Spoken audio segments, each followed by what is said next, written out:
Good morning and thanks for tuning in to today's FastCast. I'm Ashley Campbell. We start off in Washington County, where the sheriff has taken to Facebook saying deputies and first responders are on the scene of a deadly accident involving a pedestrian. He says it happened on Highway 68. Drivers can expect delays because they are diverting traffic at this time. Sheriff Cochran says that traffic is going to be diverted from Highway 15 at Highway 68 South and Smith Pond Road. He also says traffic between these two intersections will be closed until further notice. GSP says troopers are on the scene right now. We have a crew there working to learn more details about this accident. Grovetown investigators are arresting a man accused of trafficking a victim across Georgia. The victim says that she was forced into prostitution and physically abused. Investigators say 36-year-old Joe Hills Jr. picked her up in Macon, then took her to Savannah and then Grovetown. Neighbors we spoke with say they are in disbelief. Who's your neighbor? You never know who you're living by. There's elders in this neighborhood. Thank goodness my son is older and he's graduated from high school, but you have all these kids that come and go in the morning and come home in the afternoon to empty homes because parents are working. And then you have predators in the neighborhood that you don't know about. So brave of that victim to make it to authorities, and investigators contacted the FBI as part of this investigation, and they found that she was part of a larger human trafficking organization with ties around the state. Hills is currently in the Columbia County Detention Center facing multiple charges, including sex trafficking. We have new information about a fetus found in the trash at Grovetown on a Walmart on Tuesday. The Columbia County Sheriff's Office says Wellstar MCG Health told them about a woman who had given birth and the fetus had been placed in the trash. Deputies say they found what they describe as an early term fetus that would not be viable outside the womb. They are hoping that an autopsy is going to tell them more about the cause of death. Rennes police say that a girl has been injured from a shooting this week. The police station says that it happened just after 11 o'clock Tuesday night on Howard Street. That's at the Plainer Street intersection. Officers say that the girl was taken to a hospital with non-life-threatening injuries. So if you have any information regarding this case, you can call law enforcement. That number is right there on your screen.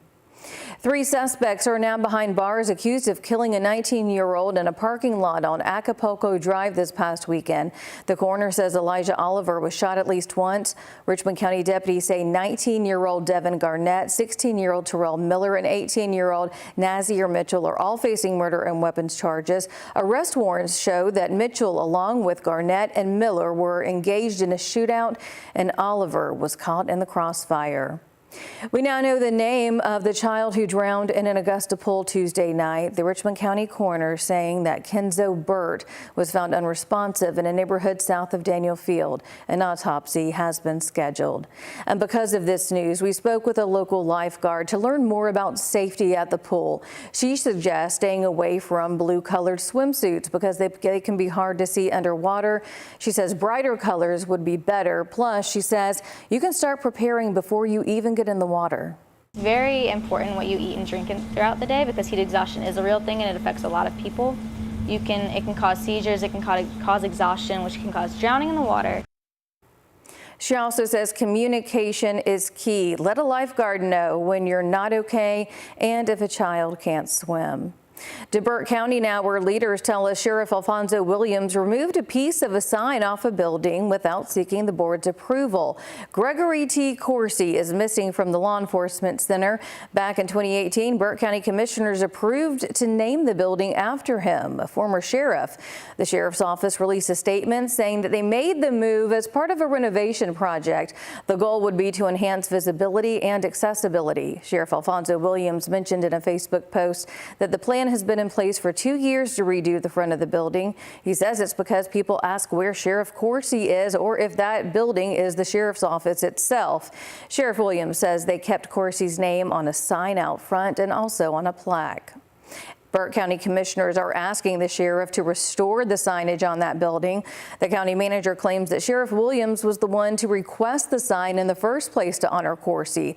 The county manager also says that a commissioner is coming in sometime today to sign the letter to make a unanimous request to reinstall that signage. Well, take a look at this, a sinkhole opening up on Walton Way. Our crews were there last night to check it out. The pavement was buckled around the deep hole in front of Langford Middle School. They say it looked like it was big enough to swallow a medium-sized car. Crews stretched yellow tape and glow sticks around that area to keep drivers away.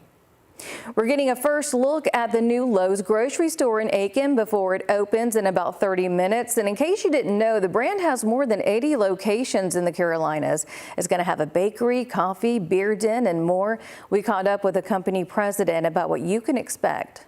We want this to be part of their community. In fact, we have a community table that we put right here in the store that's always built around inviting the community back to the table. We have events that go on there, which you can come through. You can check out our calendar online or in store, or we even have a printed copy you can take with you to come through and enjoy great events. Because again, we want this to be a gathering place.